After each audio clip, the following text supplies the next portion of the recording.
Alcolu, South Carolina, was a town like many others in the South. Rural, slow-paced, and tightly knit, where everyone seemed to know everyone else's business. It was a place where people worked hard for their living, where the black and white divisions were clear, and where racial tensions were bubbling just beneath the surface. It was a town built on separation, black and white, rich and poor, those who held power and those who were made powerless. Alcolu was a town where justice wasn't blind but blatantly discriminatory. And in a place like that, the life of a young black boy could easily be disregarded. This was the world that George Stinney, a 14-year-old black boy, grew up in. He lived with his family in a small, modest home on the outskirts of town. George's father, George Stinney Sr., worked as a sawmill laborer. His mother, Adele Stinney, worked hard to care for her children and make ends meet. George was small for his age, fragile-looking, yet full of energy. He had a smile that could light up a room, an innocence that drew people to him. He wasn't a criminal. He wasn't even a troublemaker. George was simply a boy. But one day, everything changed. Before we dive deeper into George Stinney's tragic story, welcome to Black Crime's Diary, where we tell the hidden, painful, and often untold stories of systemic injustice. From wrongful convictions to the untold lives lost in the system, we dig deep into the heart of criminal injustice and highlight stories that deserve to be heard. At Black Crime's Diary, we believe in telling stories that expose the truth, stories that push for justice and bring light to the cases that have been silenced for too long. So, subscribe and stay with us till the end, because this story is one that will challenge your beliefs about justice, race, and how we hold systems accountable. The disappearance of Betty June Darisaw and Mary Emma Thames, two young white girls, shocked the community of Alcolu. The girls were last seen riding their bikes on the afternoon of March 23, 1944. They had been friends, innocent and carefree, laughing as they made their way home. But when night fell, they never returned. 2 days later, their bodies were discovered dumped in a ditch near a set of railroad tracks. Their heads had been crushed with a blunt object, their innocence lost to a brutal, senseless crime. The town was paralyzed by fear. They demanded justice. They demanded answers.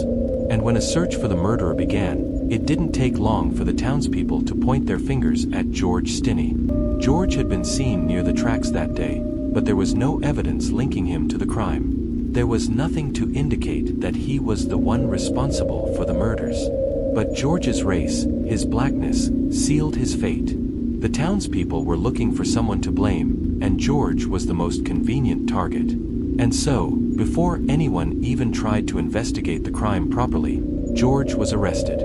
George's arrest was swift, unfair, and deeply rooted in racial prejudice. In the segregated South, a black person could be arrested without cause, convicted without trial, and executed without remorse. It didn't matter if they were a child. A black child was never afforded the same protections as a white child. George was taken into custody in the early hours of March 25, 1944, just 2 days after the bodies were found. His family was never notified. He was not allowed to speak with his parents, and he was interrogated in solitary confinement. He was just a child who was terrified. But the police didn't care. They already had their suspect, and they were determined to make him confess. 4 hours, George was interrogated alone. He was 17 years old, barely more than a child. He was pushed and pressured, urged to admit to a crime he didn't commit. They threatened him, they yelled at him, and in the end, they broke him. The confession came, but it was not his. George Stinney's confession, which would later be shown to be false, was nothing more than a result of coercion, of intense pressure from adults who knew they could control him. In it, George was forced to admit to the crime, though he had no knowledge of the murder. The confession was vague. It didn't make sense. But in a town desperate for a resolution, it was all they needed. The police never checked the details of his story. They never examined the lack of evidence. They simply took the confession at face value and sealed George's fate. The trial of George Stinney was a mockery of justice. It was quick, brutal, unfair. Held just 3 months after George's arrest, the trial moved at lightning speed, as though those in power were more concerned with getting it over with than actually seeking the truth. The system had already made up its mind. George was guilty. George's defense attorney, Samuel F.S. Lee, was a man from the same town. He was unprepared and ineffective. He did not question the coerced confession. He did not challenge the inconsistencies in the evidence. He did not call any witnesses on George's behalf. The defense barely put up a fight. The judge, a white man, presided over the trial with little regard for fairness. He didn't seem to care that George was only 14 years old. He didn't seem to care that George had been denied his basic rights. He didn't care that George was innocent. The jury, made up entirely of white men, deliberated for 10 minutes. Just 10 minutes. The decision was already made before the trial even began. And with a guilty verdict, George's fate was sealed. Just 3 months after his arrest, George Stinney was executed by electrocution. At just 14 years old, George became the youngest person ever executed in the United States during the 20th century. His final moments are tragic. George, who was too small for the adult-sized electric chair, was strapped into the chair with leather straps too large for his small body. The helmet used to administer the electric shock was too big for his head.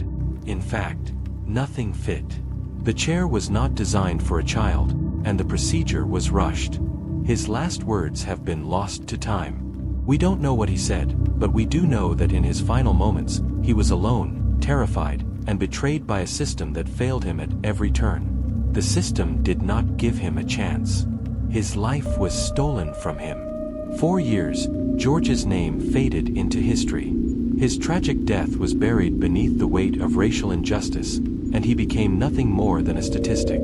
But in 2000, advocates for justice began to question the case that had led to George's execution. The truth started to surface. In 2014, nearly 70 years later, a judge officially vacated George's conviction. The case had been a travesty of justice from the start. There was no physical evidence, no credible witnesses. George's confession had been coerced, and the evidence that could have proved his innocence had been ignored. But while the conviction was overturned, the damage was irreversible. George Stinney was already dead, executed for a crime he did not commit. And the people responsible for his wrongful death? They were never held accountable. The story of George Stinney is one that will haunt us forever. He was just a child, wrongfully convicted of a crime he didn't commit, and executed without a fair trial. His life was taken because of racism, ignorance, and the failure of a justice system that should have protected him. But George's legacy is more than just his tragic death. It is a reminder of how far we have to go to ensure that justice is truly blind. His case should serve as a wake-up call to everyone. How many more innocent people have been caught in the web of a broken system? How many more young black children have been wrongfully convicted and executed for crimes they didn't commit? The fight for justice does not end with George's exoneration. It is just the beginning. We must continue to push for reform and accountability. If George Stinney's case left you questioning the flaws in the justice system, we want to hear your thoughts.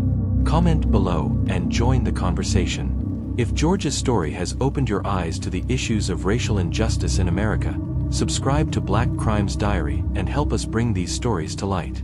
Because George Stinney's story is one that we can never forget.